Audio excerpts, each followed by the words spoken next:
Welcome back to the Eduverse Enigma podcast. This week, we're chatting with XpertVR's very own Chris Rosati, the lead technical artist here at XpertVR. This episode, we'll be diving into XpertVR's training simulations, the vast world of shaders, and the future of VR technology and the Metaverse. You won't want to miss it.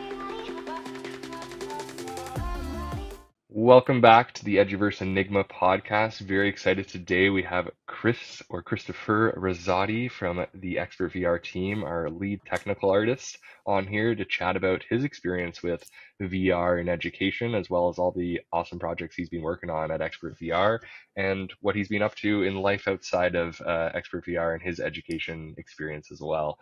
So thanks for coming on, Chris. Thanks, everyone. Hi, everyone. Thanks for having me. Yeah, for sure. So I guess to start us off, whereabouts are you located right now? So I'm in Bolton, Ontario. It's a small little town just north of Brampton and Vaughan. So Southern Ontario, GTA region, where a lot of us at XpertVR are located. Bolton, good old small town. Born and raised, right? Yes, been here for basically 25 years, yeah. Nice.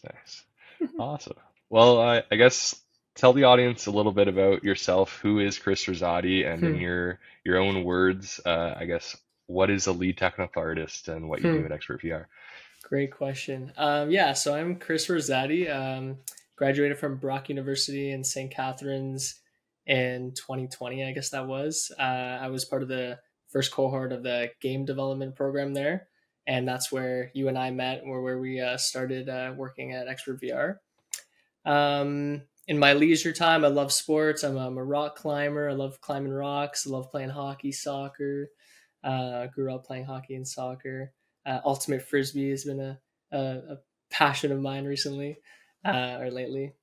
And so at XpertVR, I'm our lead technical artist. So a lot of people, it's a new term. A lot of people don't know exactly what that means. So basically, all it means is that I have expertise in both the art and programming side.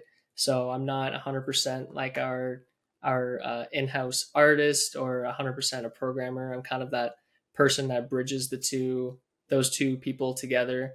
So I'm always working closely with our programmers and our artists to put our simulations together and make them work.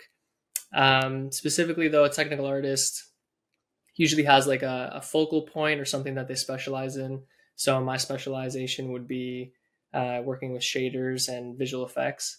I could get into what a shader is, but that's a whole other podcast. It's basically making it's what the objects in 3D need to so that we can see them. So it's basically a programming language that lets the user see 3D objects.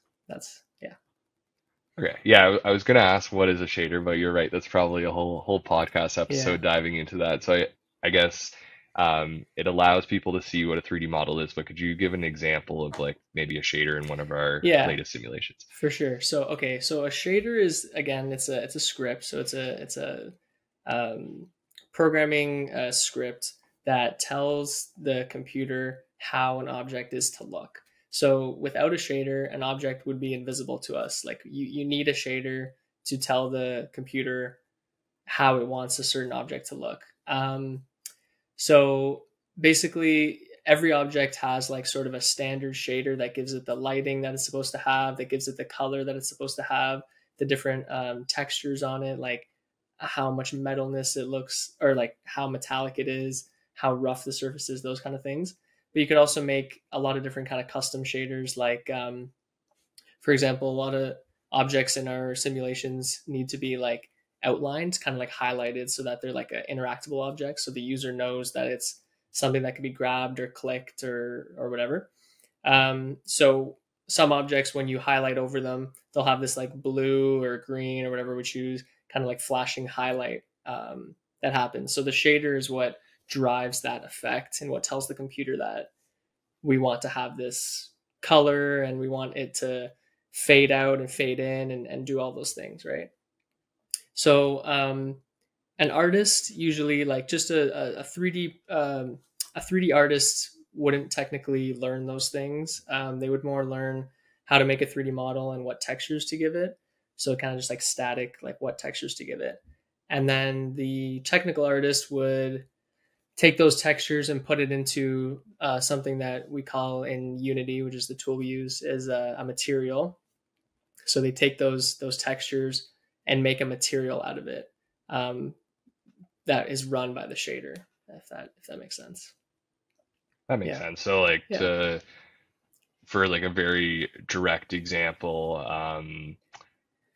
let's say like in our search and rescue simulations, we have a couch. So the Yeah. 3D modeler, they would create that couch.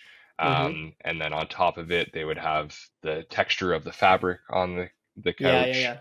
Then they So would they would have, give yeah, a bunch of different, we call them maps. So every object has usually like 4 or 5 maps. And the first one will be all the color information. So we call it an albedo map.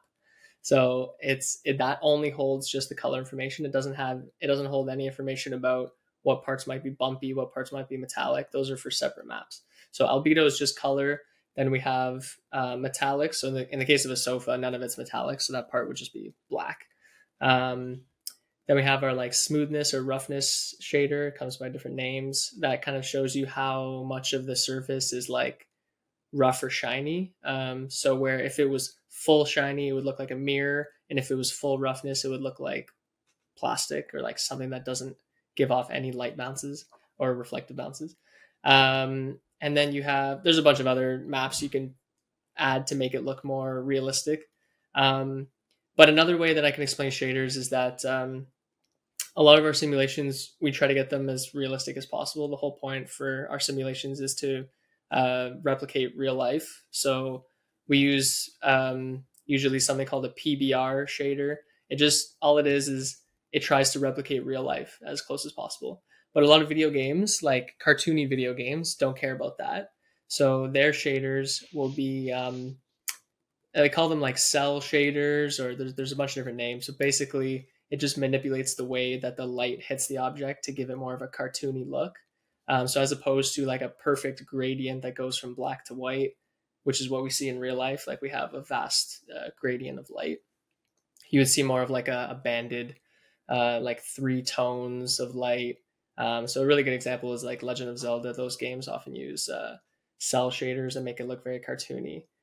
But like what's really cool, and that what I think drove me into learning more about shaders, was that you could, like, if I had access to the Legend of Zelda like original like project file, I could just change all the shaders and it would make it look like, I could try to make it look like realistic Zelda, like give it different textures. So like the shaders have so much control over how the thing looks. Like you could change one value and it can look completely different.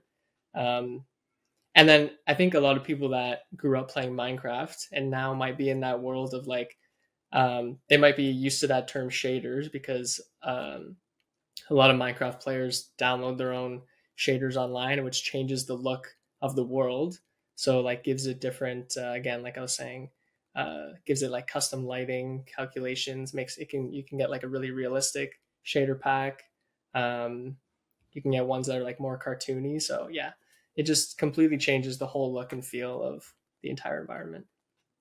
for sure. And then in our simulations, obviously, a lot of our simulations, especially now, we're making them so that they work with the Oculus Quest 2 or other standalone headsets, so the Meta Quest 2, other standalone headsets. And from my understanding, shaders play a big role in that. So, like for those that don't know anything about shaders or hardly about the VR technology, what what is the work needed and why is that work needed to go from something that has like a lot of computing power, Mm. as like our search and rescue simulation is and was, and now to building it into a standalone headset? Right. Yeah. So to give some context to this, if people don't know, our search and rescue project runs on a computer. So you run it off of any tower, specifically, usually like a powerful computer tower, let's say. Um, and the whole simulation runs on that CPU, that GPU. But with a standalone headset, I'll just bring mine out real quick.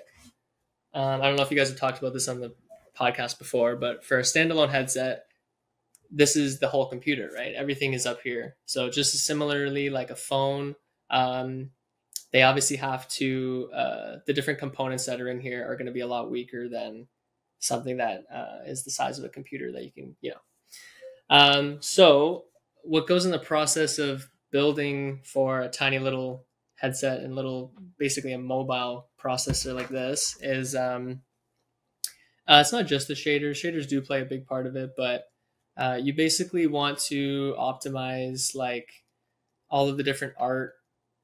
I mean, I like specifically focus on optimizing the art side, so I know more about that, so I can talk about that. The programming is kind of another conversation, but specifically with the art, a big thing you want to do is like atlas your environment. So what that means is you put multiple objects on the same draw call. So if you think about it this way, let's say you have a huge house and every object in your house, like I'm looking around my room, it's super messy. There's a lot of stuff around. If every object was its own object, its own material, its own set of textures, that means the computer, or in this case, the headset, has to go one by one and tell it, okay, the chair has this texture, the chair has this material. It needs to grab all those things one by one and process it. So there's a lot of different tasks that's going on the computer. But when you atlas things, it's to basically you do some work. You do some work offline to take a bunch of your objects and put their textures together so that they share the same material. So then that way the computer goes around, scans this room, and says, okay, all the objects are using material A. It's like just one material, and it only renders that once, right? It only has to do that. We call it a draw call. It only has to do that call once. So it's a lot faster. You can basically take a bunch of small textures, put them into a big texture, get the computer to render that one big texture once, so it doesn't need to go through 100 small textures one time each, right? And then with shaders, it's basically every little fancy thing you add to a shader adds the calculation.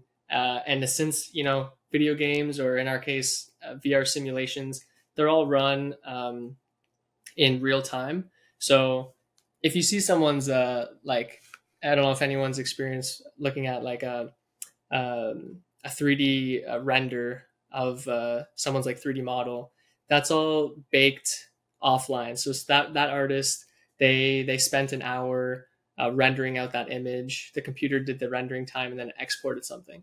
But with VR and with video games, all that rendering of the scene is happening in real time. So the computer needs to, it has to keep up with all those calculations. And that's why we see things like FPS drops. Like if there's too many things that have to be rendered at one time, then the frame rate is going to get slower because it's just having to do too much, right?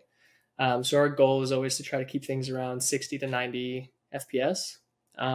So we have to make sure that the entire environment can be rendered quickly, basically, to keep it at 90 frames, right? And with the shader, it's just reducing the amount of fancy things that happen in the shader and trying to, there's a bunch of different ways to optimize that, but yeah. Right. So yeah, like a ton of work there to take it from computer to headset, or in general, if we're building it just for standalone headsets, a lot of thinking that needs to go into the project before even really starting on the project.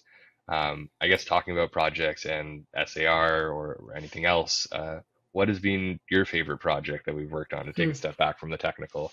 What's been your favorite project we've worked on, or that you've got to work on? I mean, yeah, like we've been working on SAR for the last like 2 years now. That's been like my baby. I've been, leading that project. That's where my head has been at for the last 2 years. It's been, all I can think about is firefighters and fire and smoke. And so can you explain what SAR is a little bit more? Oh, right. Yeah. Okay, for sure. So SAR stands for search and rescue.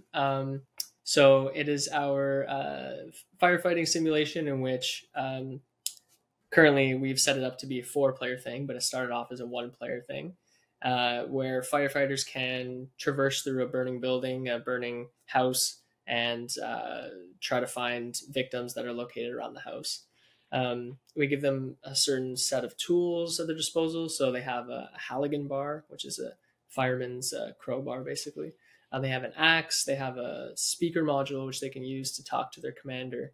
which is actually their instructor that's in the room with them and working on the simulation with them. They can check out their control module, which shows them how much air they have left in their air canister. We have a flashlight that they can turn on to look around the house, so that the house obviously filled with smoke as they enter it, and the flashlight sort of cuts through that smoke. They can, do a full 360 around the house to see where the fire's located. They sort of enter the environment or the scenario without having any idea of what's going on. But the commander, before the scenario starts, or the instructor in the classroom, is able to set up that scenario in a custom way, put the fire wherever they want, put the victims wherever they want, say how big they want the fire, if the fire alarms have turned on in the house. And yeah, it's being used right now as a not so much a testing environment or situation, but more of a practice. So the firefighting students in their first year are able to get a exposure to that kind of environment before they have to do it in real life. For sure. Yeah. And right now it's being used by Conestoga College as who we developed it with, but we're also now rolling it out to actual fire departments. And at least at Conestoga College right now, it's used where students normally would go straight from the classroom into live fire training, but with this search and rescue, they're able to, or they're mandatory have to go through it 3 times before they can go into an actual live fire scenario, making sure they're prepared. Yeah, and I think one of my favorite parts about working on this project has been, number one, working with the real firefighters to learn about how all these things work. Like, obviously, we're not firefighters. We need expertise on these subjects, and we work really closely with them. But also getting to watch the students go through it in class. We were there together a couple months ago, and we got to watch like a real, I was going to say demo, but it was a real run through of the students using it in a classroom setting. And yeah, that was so surreal to watch them like use our product and actually be getting beneficial things out of it. So that was a lot of fun. For sure. And talking about that, obviously going in person there with the students, we got a lot of great feedback from them and from the firefighters that are other professors and instructors. And we've been getting other feedback from fire departments we're talking with. I guess taking that feedback into consideration, but also your personal thoughts and opinions, where would you like to see this go next? What kinds of things are you excited to explore around VR technology with firefighter training? Yeah, I mean, I'm obviously biased with all the opinions that and all the feedback they give us. And I know it's a big thing for them, but also for me, I totally agree that the next step, I think, is for us to get into hose related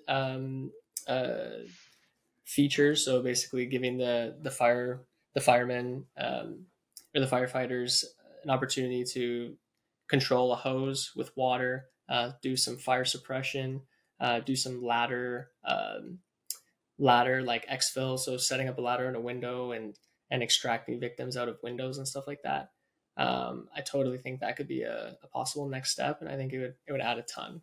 That's a lot of feedback we were getting is, in a real fire, they have this, hose line. They have the first people that go in, bring in the hose, start suppressing the fire, and then the search and rescue crew comes in after, and they have that hose line to help guide them through the house and back out. So that's something that's definitely missing from our situation. But yeah, our simulation was meant more to be, at least this first round was meant more to be like a sandbox experience where they can, the simulation doesn't stop them from doing anything wrong. That's more for like, we give the instructor that ability to, talk about it and make mistakes so that they can talk about it.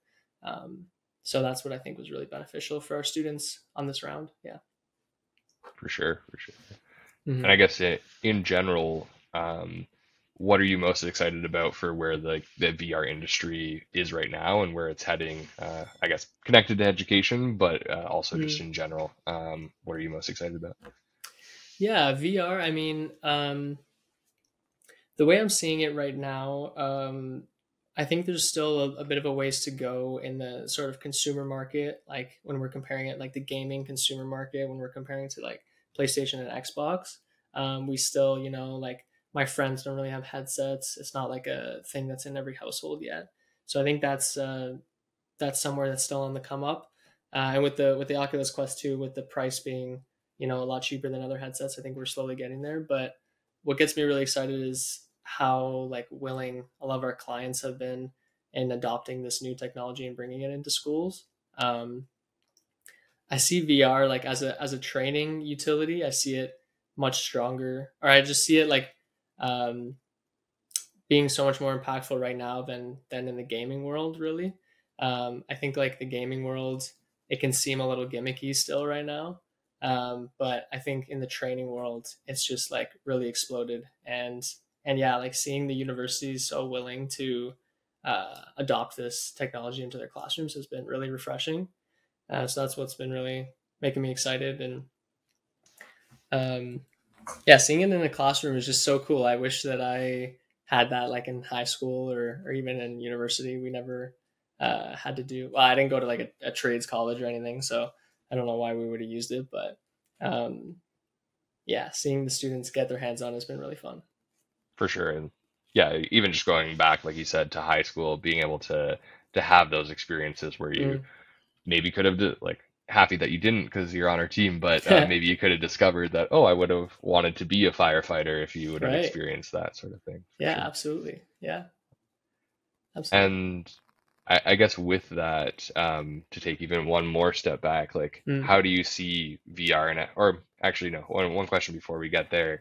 Um, why do you think it's having that impact on the education space? I know at Expert VR we always quote PwC studies of talking how people are 4 times more focused, they can go through the training 4 times faster, they're Mm. 275% more emotionally, or sorry, more confident, and 3.75 times more emotionally connected to the content. Right. Um, but yeah, from your opinion, why do you think Yeah. it's having that impact? I think the lack of distraction, number one, I would say like you're fully immersed in it. You don't have your friends there. Well, I mean, a lot of the times you do see the students' friends right beside them, kind of like laughing, chuckling, and all that. But sometimes you can't even hear them. Like a lot of the times when you're in there, you have the audio earphones on, that kind of thing. Your whole world is suppressed around you, and you're fully immersed. Um, so that I think is a huge one. Like I go back to in elementary school, we used to have that time when we had like lab time. Everyone goes to the computers, and that was like our technology time, right? But I would just always sit beside my friends, and we would always be like distracting each other. Everyone was distracting each other, and who knows how much we actually learned. But in this situation, it's extremely immersive. The emotional connection too, like yeah, since you're in a fully 3D world, and a lot of our simulations and other simulations are really pushing that like realistic boundary. Um, we're getting to a point where our worlds look and feel very close to real life. And yeah, those two things I think make an amazing concoction for learning so many different things that you can, or simulating so many different situations that are so hard to simulate. I think in a lot of different industries. Like we see a lot of the sort of primitive ways that uh, scenarios are being simulated in a lot of different fields. I think like firefighting is probably one of I would say it's probably one of the most realistic ways that they simulate. Like you and me went to a real live burn, which is basically, if people don't know, firefighters kind of like once a year they go to this big concrete building and set it on fire, and then they practice for the whole day or for a couple days. But yeah, they only get to do it like once a year. It's very expensive. It's costly for the environment. Um, so this gives them an opportunity to kind of do the same thing, but they can do it every day. For Yeah, sure, for really sure. exciting. So with that in mind, I guess where if you were to have a crystal ball, I know Hmm. you don't know the future, but 5, 10 years down the road, where do you see VR in the Hmm. education space? 5-10 years is pretty. I mean, that's pretty like realistic. 5-10 years is not that long. So honestly, I think the next step, and we've talked about this a little bit, is sort of more engaging rooms for them to simulate environments. So right now, a lot of simulations, you kind of stand still and you have to do different traversal methods to get around. So in ours, you push the analog stick forward and you teleport around the environment. But what I want to see a lot of in the future is large warehouse, real life warehouses where we can have situations where students or players can move around the real life environment freely, and it can be sort of mapped to our virtual environment one to one. So they can basically walk around the virtual environment as if it's their own. And I don't know. I feel like we have the space for that in schools. They have gymnasiums. I feel like in 5-10 years, there can be really seamless setups where we can take an hour and set up the whole gym and then take an hour and take it down type of thing. Or even just warehouses. Like I think so many companies can utilize these empty warehouses and make really amazing. You just need a huge space, and then the simulation can sort of map. You give the simulation how big you want it, and you tell it just be smaller than that, and then set up all the walls and stuff in the virtual space, and then in real life it's just kind of open. And yeah, that's what I would love to see. Imagine like our search and rescue project in like a gymnasium type thing. That would be crazy. Yeah, and I think the beauty of it too is like if you have that space, you have that hardware, you can have our search and rescue simulation, but then an hour later you can have students come in for business leadership training, and they have like a whole office that they can walk around, and then the next hour you have nursing students come in, or etc. Yeah. It's the same physical space, but it can be a million virtual spaces, Yeah. Exactly. Love it. That's a great way to put it. Yeah. Thinking of that future and getting there, what do you think are like some of the, I know you're not an educator facing some of these barriers, but what do you think are some of the barriers that need to be overcome, I guess, on the technical side, or not, but just from your point of view? Some of the ones that guests have listed in the past are like institutional backing and just getting that support from the institution. Right. Others that you kind of mentioned are like the hardware side of things and just getting it to a price point where either a price point where we can have a lot of the headsets in a school, or to the technical capabilities where we can run large simulations like that. Other people, before Apple made their announcement, were saying like just Apple getting in the game was going to light a fire under a lot of people. But yeah. I think the Apple thing was really excited. I do think it'll light the fire under a lot of people, because as soon as Apple enters the game for a lot of different tech, it sparks people's interest. But yeah, my first roadblock is always sort of like, okay, what headset they're going to use. This is more of a hardware thing. Like if they're going to use a tethered headset, that means what? They have to carry a computer on their back. They need to be tethered to the ceiling so that they can move around freely. Like those are things that I think will introduce a lot of friction. So being able to make simulations that can run on wireless headsets, and for them to be that big and to run on wireless headsets, that's definitely going to be the biggest challenge. But I genuinely, like, when it comes to the dimensions and stuff, we haven't done it yet, but I feel like it would be pretty self-explanatory, pretty simple to take the dimensions of a big building, make sure the virtual environment is just smaller than those dimensions. And then if that all runs on a wireless headset, like they should be able to just run freely now, right? So I don't see a ton of, and then you have, like you said, I don't know much about the education sphere, but yeah, I'm sure that would be a tough sell for some for some schools. For sure, there has to be those early adopters that are showing how it's improving their schools that much that other institutions start to buy in. And that just means we have to make a demo or some way that they can see it and see it running well and see it being able to be put up and cleaned up quickly. And I think those are things that are important to them. And safety is probably going to be a huge thing, especially for students like K-12 type schools. I assume that they're probably like their highest concern is probably going to be safety. People running into each other, people tripping over, people hurting themselves and hurting the equipment. So lots of padding on the floors and walls. Yeah, I can remember how hectic it got when we were playing hockey in a gymnasium and they just threw a bunch of hockey sticks in the middle. Imagine throwing 30 headsets in the middle of the gymnasium. Oh my God. Letting kids run wild. Yeah. You have to be replacing those headsets every 6 months. That's wild. Yeah. For sure. I guess looking at that future as well and looking at the technical side of things, um, Oculus is now Meta. Metaverse Mm. is a big word in the world now, and everyone's talking about it. Do you picture this? I guess what do you picture as the metaverse, and do you think that's the future? I guess is the first question. Man, I'm so behind on my metaverse up to date. I like people ask me all the time. They're like, "Man, like you're in VR. Like, what's this met? Like, what is it? Like, should I be scared?" And I'm like, to me, the metaverse is just a space that um, Meta is trying to create uh, as like a. The way I see it is like it's kind of like the internet, but for VR. So they're trying to make the internet but like in a virtual space. That's at least my understanding of it. I don't know where it's gonna go. I feel like I'm the last person to ask about um, where it's going.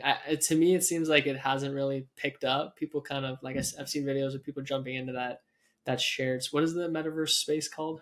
Is it Horizon or is that a different thing? Horizon Worlds is Yeah. Facebook's version, yeah, or Meta's version, yeah. Okay. Yeah. And I think people have been pretty underwhelmed by what they've seen. But who knows? They might be the ones to create the framework for all of this like big room scale VR stuff that we're talking about. But yeah, I don't know. What do you think?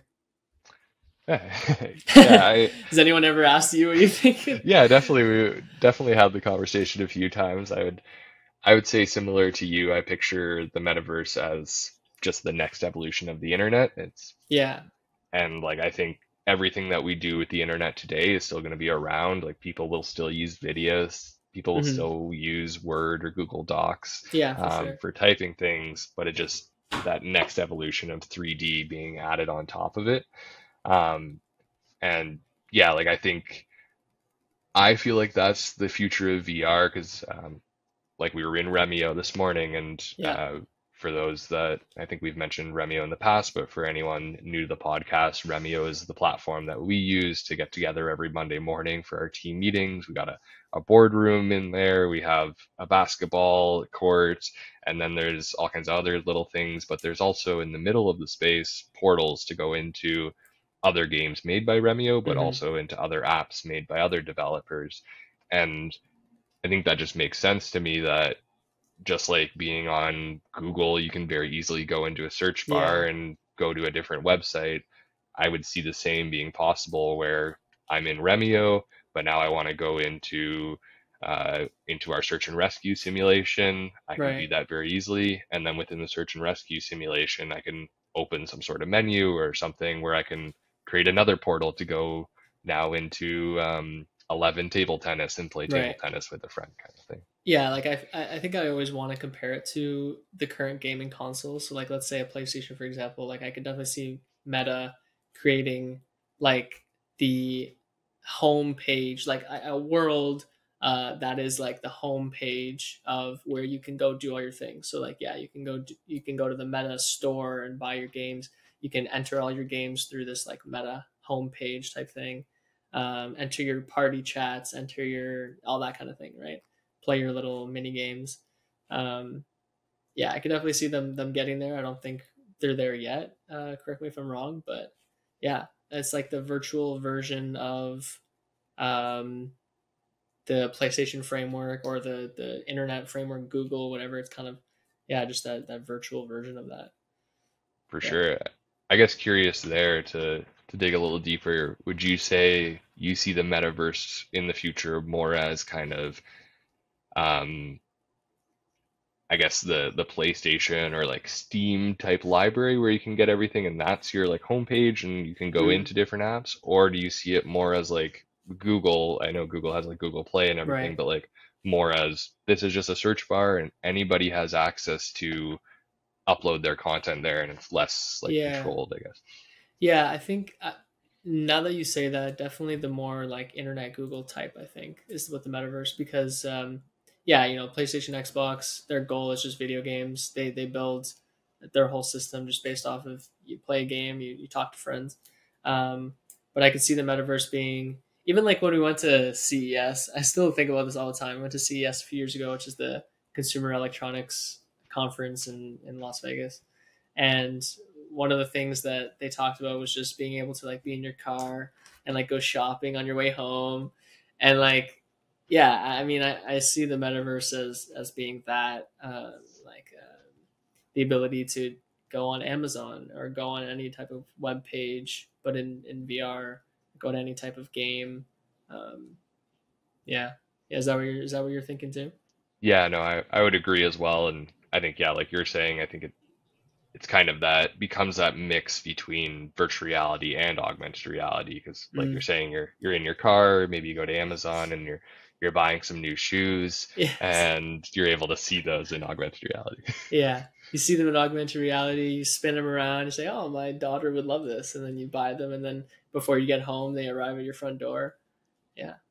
That was the example for, this is an inside joke for people listening. That was the example that we heard at CES. And we were both enamored by that example. And Yeah, well, yeah. we'll make sure the CES video is linked in the comments and Yeah. or in the description. And yeah, Chris has a good clip in there talking about buying his daughter's shoes, but he Yeah. does not have a daughter yet, for That context. was the example they gave us when they were Yeah, showing us the technology. So I just latched onto that example. yeah.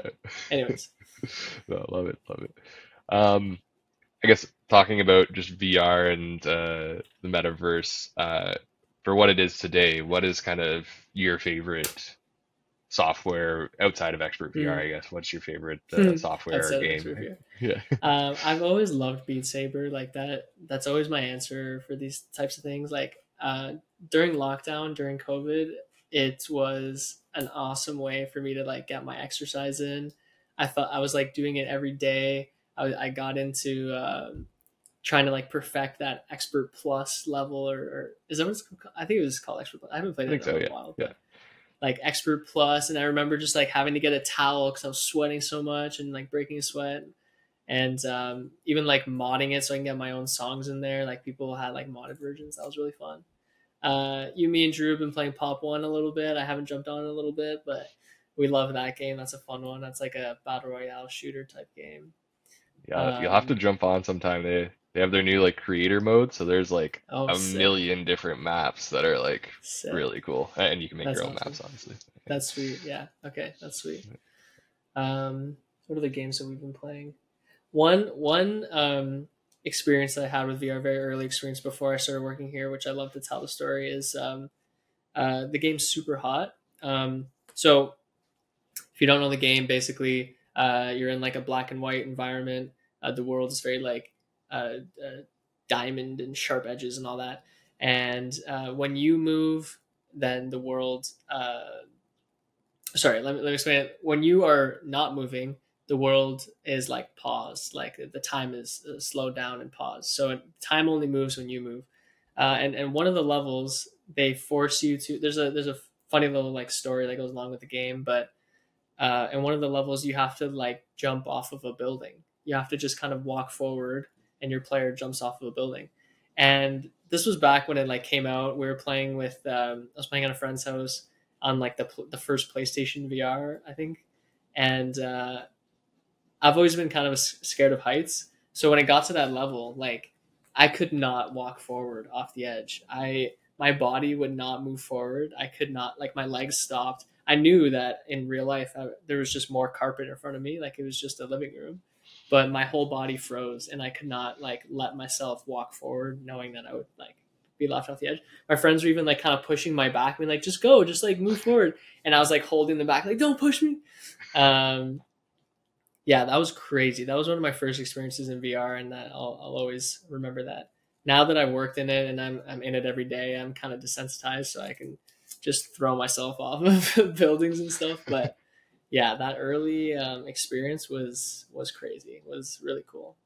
Yeah. Yeah, well, I find it's you think you're desensitized because we're working in VR, and then Mm. you'll try out some new game, and Yeah, it's that's like I don't true. know, especially horror games for me. You Right. jump in, and it's like you forget how Yeah. yeah, that initial feeling of VR I that you get. purposely don't play any horror games. Yeah, I avoid that. same. I mostly Yeah. stay away from them, but Yeah. Good. Good. yeah. Good. Um, uh, sorry. That's okay. We'll cut this out. Oh yeah, yeah. So I guess moving on from talking about VR specifically and that Mm. side of things, um, who do you curious, who do you look up to either in like the VR XR space or just in general in the, I know you follow some people Mm. on Twitter in like the animation and 3D modeling space. Yeah. Like, yeah. Yeah. So I have a like an art Twitter account, I guess, where I just kind of follow like my art people in the industry, shader people in the industry, and one guy who is a I mean, I've never met him, I've never talked to him, but he's just such a big pillar in the shader community. He's this guy named Alan Zucconi, and um, I feel like every tutorial you find online. Actually, there's two people. I can talk about two people. Alan Zucconi is one that most people have heard the name of.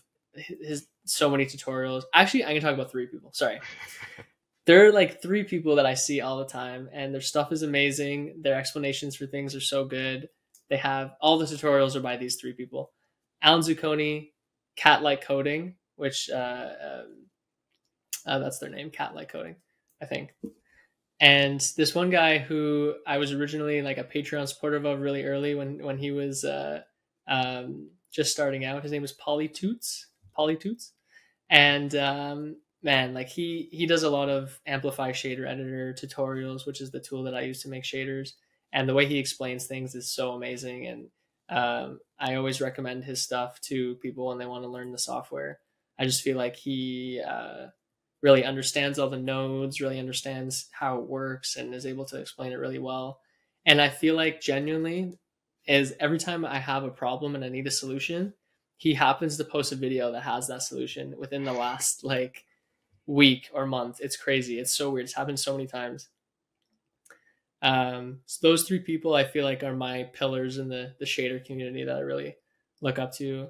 I've only ever talked to the Polytoots guy. The other two are just like, to me, they're famous, but they're just regular people. But they always have a solution to so many different shader things. That's where I learn. I've learned from them. I didn't necessarily learn shaders in university or in high school or anything. I kind of taught myself through these different resources online, and those three people definitely are the reason I'm here today, and that we are here today for sure. For sure. Yeah, I guess that's I keep saying I guess. yeah. That's an important point I think too from my understanding from what you've told me in the past, like going to Brock University and Niagara College with the dual degree program that they had there or that they still have and you were the first cohort of, was a great program, but for their program and for a lot of programs, it is kind of split between you're either an artist or you're a programmer, and they don't really teach that technical art side of things. Hmm. So what would you say is like for anybody that's looking to become a technical artist, going to those three people, would you, I'm assuming you would still suggest going to school to go through the program Yeah, and that side of things? Or, yeah. absolutely. So, yeah, I can definitely talk about our program. So it was split between two, I want to say faculties, but it was basically the same faculty. You'd rather go in like the programming stream or the art stream. And we had a lot of classes together, but we also had a lot of classes apart. So I was in the art stream, and we like took maybe one or two programming classes just to be able to talk to programmers about it when we're making a game. But yeah, technical art or like shaders in particular were not something that they really dived into. But since I started learning it, I've still, talk with my old professors. Like everyone's really tight at Niagara College and Brock. And they've talked about introducing it to the program. They sort of want, yeah, they want to, they definitely see its benefit. And also just recently, really, shaders have become a industry or a technology that artists can get into a lot easier these days, because originally shaders could only be written as like a programming script in a language. Well, there's different languages, but usually HLSL. Um, and now in the last, I don't know, I would say probably 10, 20 years, or even 10, 15 years, there's been a lot of node-based editors that have come out, and even Unity now, the tool we use, has made their own that they support, and it basically allows you to make a shader just with these little nodes, so that they have the different functions. You put them together, you draw a little space in between the nodes, and it's really like artistic, art friendly. So it allows artists to make their own shaders, which has been amazing. So I wouldn't have been able to learn shaders if these tools didn't exist, right? So for people that want to get, and technical art is a big umbrella term. You can be a bunch of different types of technical artists. You can be a shader technical artist. You could be an animator rigger technical artist. That would be a person that cares a lot about all the characters and giving them skeletons and giving them bones and animating the bones and skinning them and stuff like that. Those are a lot of weird terms if you're not a 3D artist, but those are really normal terms for us. Yeah, so there's a bunch of different fields you can kind of go into, but if you're interested in shaders, I definitely suggest giving like the node tools a try first. Even if you want to get into the scripting later, the node tools I think are a good first step. And there's so many tutorials online for that stuff now. People are really getting into them and making tutorials for them now. At the beginning, I could only find a few, but I feel like in the last 5 years, it's really blown up. Especially with the introduction of shader graph for Unity. That's the name of Unity's built-in node editor. Right. Yeah. And so if somebody was coming in, like they're in grade 12 right now, you would suggest they kind of find a program where hopefully they offer that, but if not, where they can kind of probably go down the art stream still. But yeah, like I think university, college, I think a lot of the programs are still amazing regardless, because they give you opportunities to make games. Like some of our classes, we would spend the whole year just making a game, right? There wasn't like a traditional lecture style, so that was really cool. Lets you just get so many good communication skills, dealing with people in like team-based groups, working on games, and getting a lot of the fundamental aspects of game development. You kind of learn every little part of it. I think what's really cool about it is they teach you every little part of that goes into game design or game development, and then you can pick which one you really latch onto and take it your own way, kind of thing, right? So I would always suggest going to post-secondary school for it. I think probably 10, 20 years ago, it wasn't viable. Like they didn't have these programs back then. But now I think it's definitely valid. Yeah. Awesome. And talking about, or taking a complete pivot, I guess, from that area, what other technologies do you see kind of impacting, or I guess, staying on kind of the same train, what other technologies do you also see impacting VR or like technical artists, whether it be AI, BCI, other like sensory type software or hardware that's coming out for VR? Right. Where are you kind of looking of the future of development? For us specifically, I think those like you were saying, those hardware tools that allow us to generate data from the user as they're going through. So like heart rate systems, being able to have that data alongside the exports of our simulation, I think would be amazing. Like knowing what parts, their heart rate really jumped up. Technologies alongside VR. I mean, we've seen so many of those haptic feedback systems. The chest, what I call the Vests. I want to say the vests. I was gonna say armor. The vests, the hand tracking haptics and stuff like that. I think those still need a little bit, but I think that's definitely the future. Getting all those different haptic feedback, being able to gather different biometric data, during the simulation, and having that be like I think that's something our clients really care for and care about too, is being able to see that data of how they were feeling while they were going through the simulation. I guess on if you were again if you were a student in like grade 12 or even just a student in like a Right. program at Brock or Niagara College, is there anything that you would be kind of looking out for that's probably not something that they're necessarily teaching right now about those different technologies or softwares that are coming out that you would Mm. be keeping your eye on?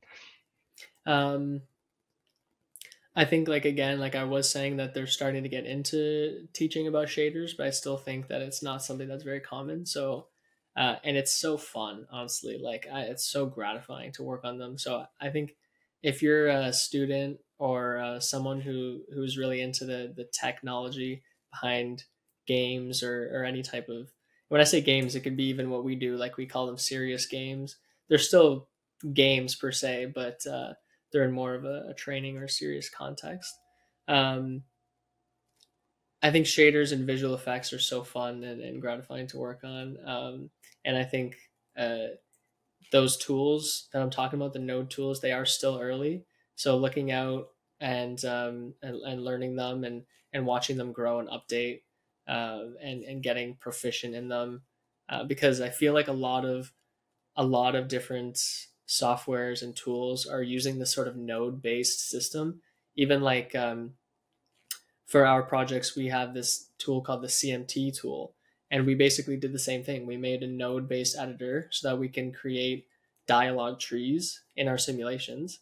So, like that node based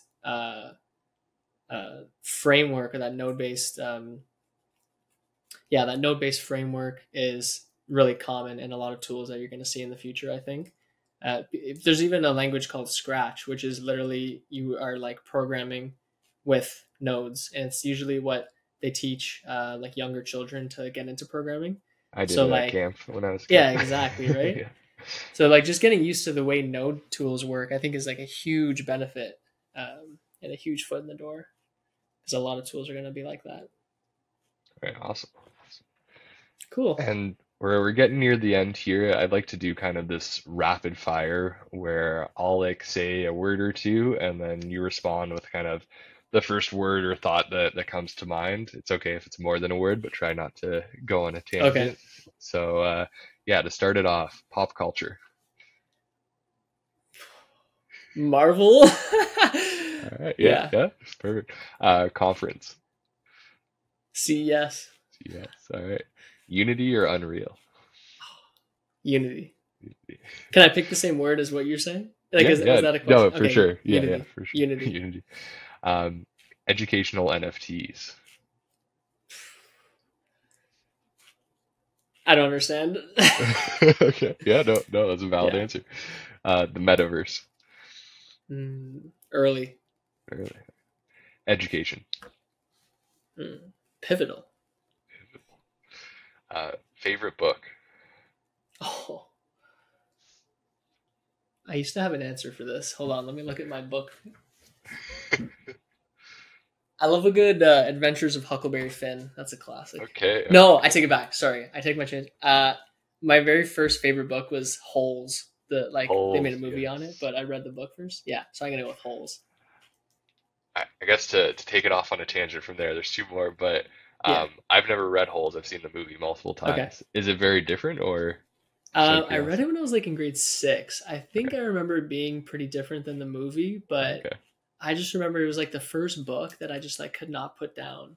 Okay. And yeah, I loved it. It was definitely a different vibe. I think the movie was more like chill, but the book was very like serious. Like Hmm. it seemed more intense, the book. Yeah. Okay, interesting. But I don't remember. I got to reread it. Okay. Favorite movie? Oh, Into the Spider-Verse. Okay. The animated Spider-Man movies. Yeah. Yeah. Probably the first one for sure. The first one? Okay. And like the reason why, like for me, it's such like an artistic marvel. Like Mm. I follow some of the artists on Twitter and I see like how they made some certain shots and stuff. And like there's so many little intricacies that I think people don't realize. Like the when Miles Morales is like just learning his moves, his animation frame rate is really choppy to kind of show that he's like not smooth in his movements. And then as he gets better, his frame rate of his animations is like there's more frames, so it looks smoother. Anyways, those kind of things are just That's interesting. yeah, those things are so cool. I love that movie. Yeah. In the second one, I was so impressed. I heard that the whole Lego scene, I can't remember how old he was, like an 11-year-old Right. or 14-year-old or something, Oh like no way. did that whole scene. Oh, it's Yeah. like real life Lego? I thought those were No, I 3D. think it was animated, but like I guess that 11-year-old or 14-year-old, I can't remember Oh. how old he was, he like did some sort of quick animation and just posted online and it kind of went viral. So then Oh wow. Sony or whoever reached out to him was like, hey, we'd like you to do a full scene in our movie. Wow. Yeah. That's awesome. So yeah, that's my answer for like I like it because of like work related things because it's like Okay, art. yeah. But my favorite like personal movie is The Secret Life of Walter Mitty. Oh, I It's with love The Secret you Life love of that Walter. movie? Yeah, Yeah, yeah. it's I think so it's good. I kind of put it on my list, like second or third in my like Yeah, top movies. it's Yeah, top 10 for sure. yeah. It's just such a good movie about life. And what's the main character's name again? Or the actor? Ben Stiller. Ben Stiller, Yeah, yeah. Yeah, I always go back to that movie just to yeah. be I've been happy. meaning to rewatch it as well. Yeah. Yeah, definitely. All right, and then last rapid fire. I always let these tangents happen, but last rapid fire. This week or this month's top like XR news that you've been Hmm. thinking about. Oh wow. Well, I did see. Shoot, I don't know the name of it, but I did see this TikTok video about this guy who was on a plane and he had these like XR glasses. I forget the name of it. Do you see that Probably video? I I saw the meant to video. send I it to think you they were the actually. views Yeah, something like I think it or started with a V. And he's yeah. like, there's a guy, and he was sitting beside the guy with his glasses, and he was like, this guy was just not moving the whole plane ride. And then he looked over and noticed that there's like light coming from his glasses, and he was like watching a movie in his glasses, and they just look like regular glasses. Yeah. I would love to find the video again and figure out what the name of them were, but that was the We'll most find it and recent put it in thing. the show notes. Yeah. Yeah, yeah. That was the most recent XR thing I've seen. Awesome. Interesting. Yeah, no, very interesting to see where AR and XR is going with those glasses that just look like glasses. It's crazy. Hmm. All right, and so three things to wrap us up here. Number one, who should we have on the podcast next? Oh, Anybody come to mind? Obviously, we're having a bunch of people from the team come on. If you want to yeah. shout any of them out, but also, is there Mhm. anyone else that comes to mind? It's got to be Aiden Kenny, from the team. But if you do bring him on, you got to bump out like a 3-hour section. He loves to. No, I'm just kidding. Yeah, Aiden from the team for sure. Would love to see him on and listen to what he has to say about the VR world. I think another guy that I see in the VR world is I follow him on YouTube, but Adam Savage, the guy, the original like MythBusters guy. Yep. He has I guess it's his coworker, but Adam Savage usually does like the more hands-on, like kind of like maker type style videos, and then his coworker makes a lot of like tech videos, and they've been interviewing all Mark Zuckerberg. They've been interviewing like Facebook, Apple, and they get their hands on all the headsets, stuff like that. So they're really deep into that tech world, and I'd love to hear what they think about education and VR and education. That would be cool. For sure. And they have the channel Adam Savage is tested. Adam Savage tested, and then they have I think their second channel, which is more about tech. I don't remember what it's called, but Adam Savage tested is the main one. They actually might do some of the tech stuff on there too. Okay, awesome. Yeah. And I guess last question here for you. Any current project or anything in general that you would like to plug, or anything that you would like to say to the audience? Wow. I don't have any personal projects I'm working on right now. Actually, this has nothing to do with our job or anything, but I'm currently digitizing all my family's home videos. This is so random, but that's like my project I'm working on right now. Okay, Is like cool. a gift to my mom, she's been wanting to digitize all of our like VHSs for so long. So I bought a little Elgato, and I'm trying to do that. But nothing to plug. If you want to follow me on Twitter, I sometimes post, or not even Twitter. Let's go for my ArtStation. That's where I post all of my all of my art related things. I believe it's just artstation.com/Rosati16. We can link it down below if you want, but that's where I post all my shaders, try to get them all looking good, and shows a lot of my work in university as well. So you can see kind of what, again, if you're a student that wants to get into game development at the post-secondary level, you can kind of see some of the projects that we got to work on at that level, right? So yeah. Awesome. And yeah, I guess if anyone in the audience has tips and tricks for converting family videos from VHS, please. comment below. Awesome. Well, Chris, thank you for coming on to the podcast and chatting. Very interesting hearing your perspective on everything. And obviously, I knew what you're up to at XpertVR, but just great to hear more about it and share it with the audience. So thank you so much for coming on the Eduverse Enigma podcast. Thank you so much for having me, guys. Have a good day, everyone. Have a good one, everyone. Thanks for tuning in. Bye. Thank you.